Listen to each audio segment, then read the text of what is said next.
ಮೊದಲು ಮಿಕ್ಸಿ ಜಾರ್ಗೆ ತೆಂಗಿನ ತುರಿನ ಹಾಕ್ಕೊಂಡು ಅದಕ್ಕೆ 4 ಬಟ್ಲು ಹಾಲಲ್ಲಿ ರುಬ್ಬಕ್ಕೆ ಎಷ್ಟು ಬೇಕೋ ಅಷ್ಟು ಹಾಕ್ಕೊಂಡು ರುಬ್ಕೋಬೇಕು.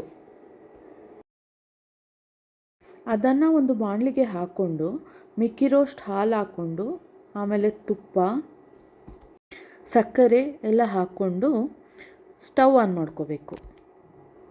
ಇದನ್ನು ಲೋ ಟು ಮೀಡಿಯಮ್ ಫ್ಲೇಮಲ್ಲಿ ಇಟ್ಕೋಬೇಕು. ಸ್ಟಾರ್ಟಿಂಗ್ ಸ್ಟೇಜಲ್ಲಿ ಸ್ವಲ್ಪ ಗ್ಯಾಪ್ ಕೊಟ್ಟು ಕೈ ಆಡಿಸ್ಬೋದು ಈ ಥರ. ಬಟ್ ಆಮೇಲೆ ಕಂಟಿನ್ಯೂಸ್ಸು ಕೈ ಆಡಿಸ್ಬೇಕಾಗತ್ತೆ.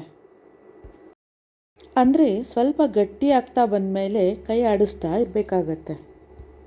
ಅಂದಾಜು ಒಂದು 40 ನಿಮಿಷ ನಾವು ಈ ಥರ ಕೈ ಆಡಿಸ್ತಾ ಇರಬೇಕಾಗತ್ತೆ. ಕೊನೆಗೆ ನೋಡಿ ಈ ಥರ ಗಟ್ಟಿ ಆಗ್ತಾ ಬರುತ್ತೆ. ನೋಡಿ ಈ ಥರ ಕನ್ಸಿಸ್ಟೆನ್ಸಿ ಬಂದಾಗ ಅಂದರೆ ನೀವು ಮಿಕ್ಸ್ ಮಾಡೋವಾಗ ಎಲ್ಲ ಒಂದೇ ಕಡೆ ಬರುತ್ತೆ, ಬೈಂಡ್ ಆದಂಗೆ ಇರುತ್ತೆ. ಆವಾಗ ಅದನ್ನು ಒಂದು ಪ್ಲೇಟ್ಗೆ ನೀವು ಹಾಕೋಬೇಕು.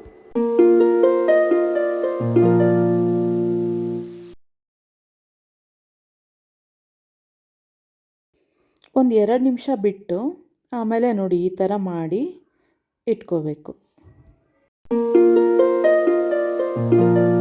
ಬರ್ಫಿ ಈಗ ತಿನ್ನೋಕ್ಕೆ ರೆಡಿಯಾಗಿದೆ.